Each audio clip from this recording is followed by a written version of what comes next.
ক্রমবর্ধমান তাপপ্রবাহের জন্য কাছাড় জেলার বিদ্যালয়ের সময়সূচিতে পরিবর্তন আনলেন জেলা আয়ুক্ত। ছাত্রছাত্রীদের স্বাস্থ্য এবং সুরক্ষার জন্য এই বিদ্যালয়ের এই সংশোধিত সময় ঘোষণা করা হয়েছে। শনিবার এক আদেশে জেলা প্রশাসক রোহন কুমার ঝা জানিয়েছেন, সোমবার অর্থাৎ 27 মে থেকে সমস্ত সরকারি এবং বেসরকারি বিদ্যালয়গুলো সামঞ্জস্যপূর্ণ সময়সূচিতে কাজ করবে। আদেশে আরও বলা হয়েছে, প্রাথমিক বিদ্যালয়গুলো সকাল 7:30 থেকে দুপুর 12:15 পর্যন্ত কাজ করবে। মধ্যবঙ্গ বিদ্যালয় কাজ করবে সকাল 7:30 থেকে দুপুর 12:45 পর্যন্ত। মাধ্যমিক এবং উচ্চ মাধ্যমিক বিদ্যালয় কাজ করবে সকাল 7:30 থেকে দুপুর 1:15 পর্যন্ত।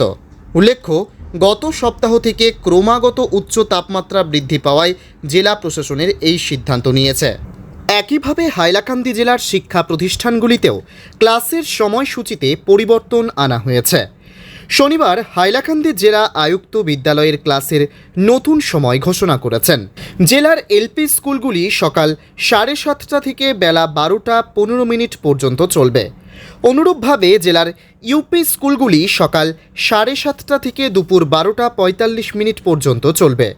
এছাড়া জেলার হাই স্কুল, হায়ার সেকেন্ডারি এবং সিনিয়র সেকেন্ডারি স্কুলগুলির ক্লাস সকাল 7:30 থেকে দুপুর 1:15 পর্যন্ত চলবে। সোমবার অর্থাৎ 27 মে থেকে এই আদেশ জেলার সরকারি এবং বেসরকারি স্কুলগুলির জন্য পরবর্তী আদেশ না দেওয়া পর্যন্ত চালু থাকবে।